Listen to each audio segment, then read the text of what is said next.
Halo semuanya, selamat datang kembali di channel ini. Berjumpa lagi dengan saya Vicky Himpong. Bagaimana kabar kalian semua? Aku berharap dan mendoakan agar supaya teman-teman semuanya selalu dalam keadaan yang sehat. Amin. Kembali lagi kita akan membahas dinamika politik, berita politik hari ini. Bersama dengan saya Vicky Himpong, kita akan sama-sama untuk membahasnya. Link original video saya akan sertakan di deskripsi. Kita akan sama-sama bahas dulu atau saksikan beritanya, kemudian di akhir kita akan memberikan kesimpulan. Untuk itu, stay tune sampai akhir, dan tanpa perlu banyak basa-basi lagi, kita akan segera untuk membahas videonya. Ini terkait tentang hasil pertemuan 8 sekjen Koalisi Indonesia Maju. Konten Pak ini Prabowo ya ini dikejar kita ya untuk menghasilkan produk-produk yang berkualitas. Nah, digunakan apa produk-produknya? Kita juga sudah sepakati tadi. Pertama, kita gunakan untuk penyusunan visi dan misi. Ya. Karena sebagai calon presiden dan calon wakil presiden, kita wajib menyodorkan atau menyampaikan visi misi pasangan ini ke KPU. Dan kita yakini bahwa KPU akan meminta pendapat dari para akademisi untuk membahas ini, sehingga diharapkan produk ini memang ya produk berkualitas dan dapat dipertanggungjawabkan secara akademik.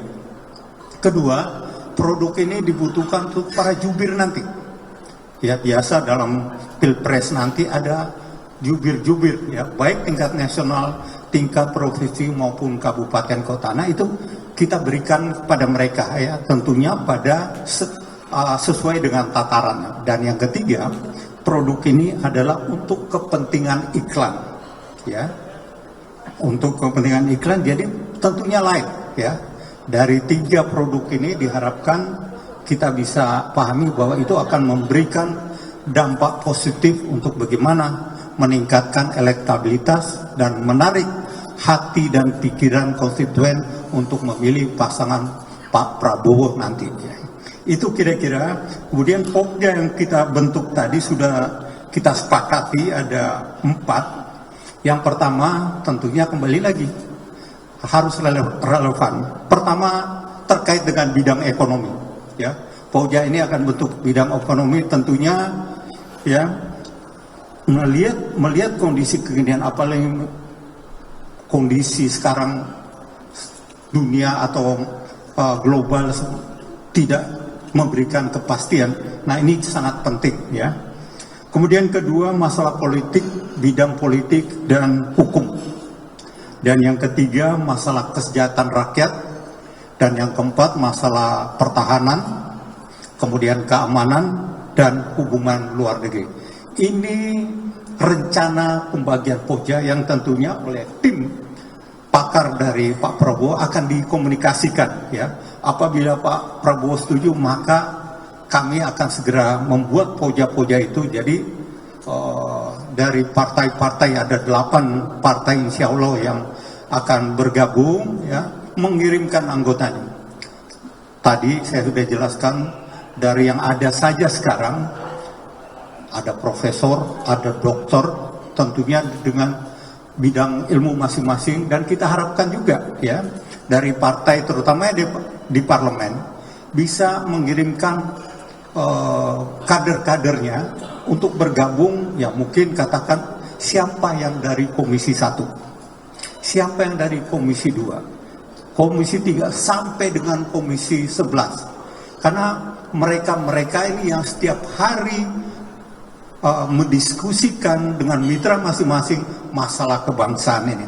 Dan kita harapkan dengan kelompok kerja yang tadi dikatakan 17, 8, 45 pakar ini akan bekerja, dan pada waktu yang sudah ditentukan ya, produk-produknya siap dan akan digunakan oleh seluruh komponen ya, baik nanti dari tim kampanye, apakah tim sukses ataupun tim kampanye, tentunya nanti akan dibicarakan untuk digunakan sesuai dengan target yang telah ditentukan masing-masing. Itu saja yang dapat saya sampaikan. Mungkin kalau ada pertanyaan, para pakar masih ada di sisi samping kanan dan belakang saya, silakan tanyakan. Terima kasih. Wassalamualaikum warahmatullahi wabarakatuh. Ya, izin Pak. Assalamualaikum warahmatullahi wabarakatuh. Saya Fauzi dari kantor Berita Antara. Pertanyaan saya sederhana. terkait narasi-narasi program tadi, sejauh mana dan seberapa besar porsi narasi terkait program yang sudah dilaksanakan Presiden Joko Widodo saat ini, dan bagaimana apakah itu juga dibawa porsinya untuk kampanye-kampanye ke depan. Terima kasih. Terima kasih. Kita sering mendengar, mungkin pertama kita dengar saat deklarasi saat Golkar, kemudian PAN bergabung, beliau sampaikan program yang diusung oleh Pak Prabowo adalah program kelanjutan dari program Pak Jokowi. Artinya fondasi utamanya adalah apa yang telah dibentuk oleh Pak Jokowi, ya. Kita tinggal lanjutkan. Seberapa besar nanti tentunya Pokja ini akan menyusun prioritas-prioritas, karena tadi kita ada 17 program prioritas, ya. Akan dilihat bagaimana, apakah lebih kepada bidang ekonomi dan lain sebagainya. Kita akan lihat situasi yang akan menentukan, karena memang narasi yang harus dibangun, saya katakan tadi, harus relevan. Kira-kira demikian. Ya, selamat malam. Baik juga Bang itu ya. Ledwig.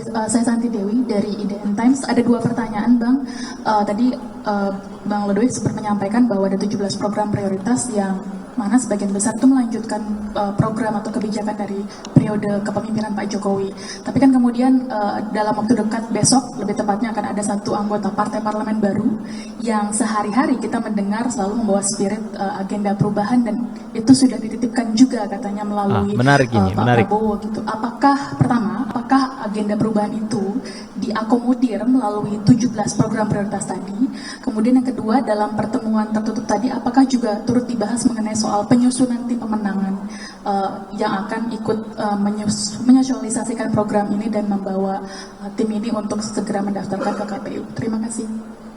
Yang kedua, Penyusunan tim pemenangan. terima kasih. Pertama, dengan masuknya partai yang mengusung narasi perubahan, tentunya kita akan bicarakan, ya, karena yang ada sekarang sudah sepakat dengan narasi yang ada. Kita berbicara tentang koalisi Indonesia Maju, melanjutkan program-program Pak Jokowi yang sudah tentunya Oke. sudah bagus. Yang lain Menarik. kita akan evaluasi, ya. Itu yang Jadi lebih pertama. menarik guys ya. Kedua, apa tadi? Kita belum, ya, bukan otoritas kita, ya, membahas tim pemenangan. Kita Oke, saatnya kita untuk memberikan tanggapan. Jadi kita melihat peta politik akhir-akhir ini sudah mulai kelihatan dinamikanya. Ya, jadi masing-masing koalisi itu sudah mulai melakukan pertemuan-pertemuan antara sekjen untuk membahas bagaimana strategi-strategi yang akan dilakukan untuk mencapai sebuah hal yang benar-benar efektif dalam kampanye untuk memenangkan capres yang mereka dukung. Oke, tapi yang menjadi pertanyaan menarik yang dikatakan oleh salah seorang wartawan berkata, narasi yang dibawa oleh Pak Prabowo dengan pendukungnya adalah menjalankan 17 apa tadi yang sudah disampaikan untuk melanjutkan fondasi kinerja yang selama ini sudah dibangun oleh Pak Jokowi. Jadi narasi yang dibawa oleh Pak Prabowo dan pendukungnya adalah di mana ketika mereka menang berkuasa, mereka akan melanjutkan apa yang sudah dibangun oleh Pak Jokowi.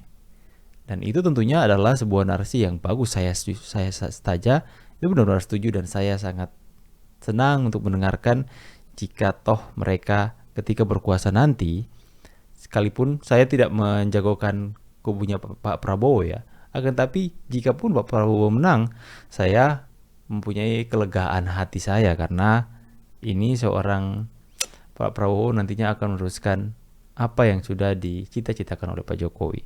Yang menjadi pertanyaan, saat ini ada partai sebelah yang mempunyai narasi yang berbeda yang sebentar lagi akan bergabung dengan koalisi mereka, yang mempunyai narasi akan membawa perubahan. Jadi saya tahu itu adalah Partai Demokrat ya, yang mau bergabung dengan koalisinya Pak Prabowo. Dan kemudian hanya ada 2 pilihan jika koalisi yang tetap memegang teguh narasi yang sudah dibangun dan sudah disepakati hari ini, yaitu ingin meneruskan apa yang dibangun Pak Jokowi.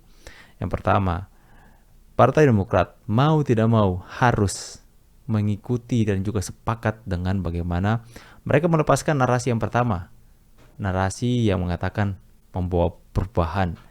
Mereka harus melepaskan itu dan kemudian harus sepakat dengan narasi bahwa mereka akan melanjutkan kinerjanya Pak Jokowi. Jangan sampai ada partai yang baru bergabung yang mau mempertahankan dengan ego mereka narasi yang baru yang berbeda. Itu tentu saja akan membuat kontradiksi dalam koalisi tersebut. Makanya kita lihat saja perkembangan dan dinamika yang ada. Kita membahas hari ini Pak Prabowo ya. Nanti kita akan bahas apa saja strategi politik yang mungkin dijalankan oleh PDIP dan mungkin oleh kubunya Pak Anies Baswedan. Kita akan sama-sama bahas di sini. Untuk itu jangan lupa untuk tekan tombol subscribe, nyalakan notifikasi supaya teman-teman semua tidak ketinggalan berita yang diupdate di channel ini. Dan itulah berita politik hari ini. Dengan saya Vicky Himpong, sampai jumpa lagi di berita politik besok di waktu yang jam yang sama mungkin ya. See you and God bless. Bye guys.